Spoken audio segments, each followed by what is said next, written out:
I don't even know how to start this video except, just to warn you ahead of time, this is not a basketball video. This is going to be something a little bit different. And if you were a day one early subscriber of my channel, you'll see that this video makes sense. Bottom line, I mean, not to sound rude or curt, but it is my channel, and whenever I feel like I need to comment on something, I'll most likely post it on the channel. But either way, if you're a subscriber of this channel, what I'm about to talk about has probably touched you in some way at some point in your life, even if you're not a big fan of it. But the creator of Dragon Ball, the entire Dragon Ball series, the characters, everything that was influential in everybody's lives and culture, Akira Toriyama, passed away. It was announced yesterday, and according to the statement, he passed away on March 1st. Already had a private funeral with his friends and family. But either way, when it was announced yesterday, not gonna lie, it took me a bit to process it. And as I wake up this morning, it's still kind of weird. But just an icon.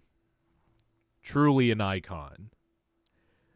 And obviously, this channel has a lot of, or at least in the early days of my channel, before I really started focusing and being condensed on, the regular season and stuff. I need to get back to that because that's kind of the core, one of the cores of what I am, but just made me the type of nerd that I am today, or at least had a role in shaping what I liked as I was growing up. And Dragon Ball Z specifically, was a big part of my life. And yeah, it might sound dramatic to some who don't get it because, it's a animated cartoon and it's fiction and all that stuff, but it just goes beyond that. It's expanding the imagination, inspiring generations, just generations of kids, people, showing it's okay to, create something like this as an adult. And it was just so influential. And not gonna lie, it's kind of a gut punch. Don't know Akira Toriyama, never met the guy in my life. Even as a kid, I wasn't aware of who the Dragon Ball creator was, not until I was at least a young adult, and you could search stuff on the internet. But it's about paying respects to a legend who created something that was just so impactful on so many levels.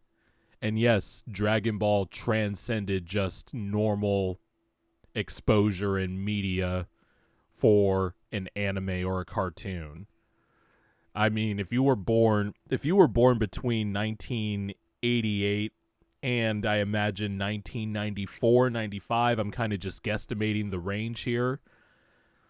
You grew up on Toonami, especially when Toonami first hit Cartoon Network. Now I'm going to really show my age and how much I remember this shit. But when Toonami first dropped and then Dragon Ball first came out, and I looked it up yesterday because I don't obviously remember specific dates, but it was August of 1998. But I remember when Dragon Ball Z first hit Toonami, because early Toonami, it was, you had I think it was the 3 o'clock to, no, it was the 4 o'clock to the 6 o'clock block. And there was Thundercats, Voltron, and a few other things. They hadn't really introduced anime yet, and then Sailor Moon dropped, and then Dragon Ball dropped. And I just remember one of the first episodes, obviously, I remember was, weirdly enough, it was, I was watching with my dad. I was a wee little kid, and we were watching Goku and Piccolo versus Raditz, and, Piccolo killed Raditz with the special beam cannon, and Goku obviously died, holding Raditz down. And that was basically like, oh shit, I'm going to watch this. And going through the Saiyan saga, then the Namek saga, and we all remember the first time Goku turned Super Saiyan, and we all tried to turn Super Saiyan as children, or even as teenagers. You can admit it. But Dragon Ball was just one of those ones. It was something that transcended normal conversation, normal reaction. It was the only anime when I was growing up that we didn't even know it was really anime back then, but we knew it was different from the, usual cartoons that we saw at that point. Dexter's Lab, Johnny Bravo, Cow and Chicken, Hey Arnold, all that shit. We knew it was something different. And aside from Dragon Ball Z and Pokemon, really Pokemon, early in elementary school, everybody loved Pokemon. And then as you got older, you still loved Pokemon, but you kind of kept that under wraps. Otherwise, you get clowned for it in high school. And looking back on that shit was so stupid. But Dragon Ball was really the only cartoon that nobody got made fun of for, because of the fighting and the badassery and the iconic characters, the iconic scenes, like I mentioned, Goku turning Super Saiyan, or Gohan going batshit crazy and turning Super Saiyan 2 after Cell smashed Android 16's head.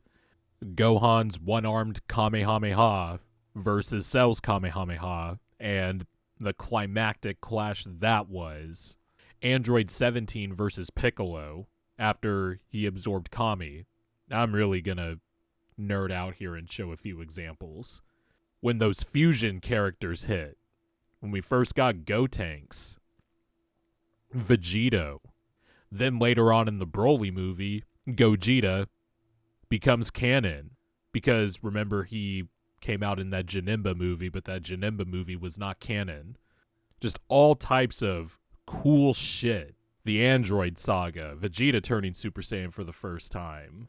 And then as we got older and it got into the, early 2000s up to 2005-ish, 2006, 7, the Buu saga, the Majin Buu saga, the Super Buu saga, the Fusion saga, then the Kid Buu saga. I think I'm missing some sagas within there, but in between that, you had shirts, video games. Dragon Ball Z Budokai was like a big thing at friends' birthday parties when I was growing up, because we always had a homie that had Budokai, and then Budokai 2, and then Budokai 3.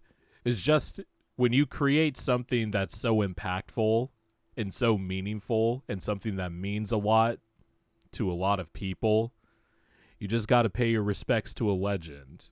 And just an inspiration to manga artists everywhere. I mean, you see the One Piece creator. I need to get on the One Piece train. That is the one long anime, one of the pillars I have not watched because the episodes are so daunting. But the One Piece author, Oda, released a lengthy statement yesterday just saying how hurt he was by this, because obviously Akira Toriyama inspired him. And, I was looking up his age yesterday, and he's about 20 years younger than Toriyama. So yeah, he definitely, was inspired by him as a kid, watched Dragon Ball growing up, because this series was out in the 80s or the late 80s. It didn't come over really to mainstream America, at least for me and probably a lot of people in my generation, until about the late 90s when it came to Cartoon Network. But inspired a lot of people. And then after the Buu saga made Dragon Ball GT, I didn't mind it. It was obviously not as good as, the actual canon material, the Dragon Ball Z, etc. I'm just, putting everything under the umbrella now. But then there was about a multi-year gap, 5 years or so, 6, 7 years, and then Battle of Gods hit theaters. I didn't catch it in theaters when that came out at the time. I actually caught on really late to the Battle of Gods, and Resurrection F I watched about 5 or 6 months after that was released. But it was like, oh, new Dragon Ball. It was right around that time Dragon Ball Super started. And it was like, yeah, at that point, yeah, we know at this point what Dragon Ball is. I will still contest that even with all the new modern anime out there, love Jujutsu Kaisen, Attack on Titan's my favorite anime ever, all that stuff. When it's done right, no anime or cartoon does fighting like peak Dragon Ball. Choreography, epic moments, transformations, powers, just brolic dudes screaming and powering up. Nothing beats it. And it was still true 20 years later. Over 20 years later. Dragon Ball Super Broly hits the streets. I remember a homie came up to visit me. He went to Sacramento to visit me, and we saw that movie twice on the same day. Because it was that good. It was really that good. Just an iconic series. Everybody, even if you don't watch anime or anything like that, you know, through some form or another, you know what Goku is. You might even know what Vegeta is. And then just the multicultural impact it had, the impact it had on the black community, on the Hispanic community, just every type of culture it impacted. Black people really vibed with Piccolo. I mean, when the Goku Jiren fight was coming out, it was being advertised in Mexico like it was a big prized fight. And there were giant crowds for that episode of Dragon Ball Super, episode 130. There's just no other anime I can remember that had that type of impact. It's just something that truly transcended the medium that it was created in. Just truly something that transcended a lot of things. And it kind of hurts. Not gonna lie. Actually, not kind of, it does hurt.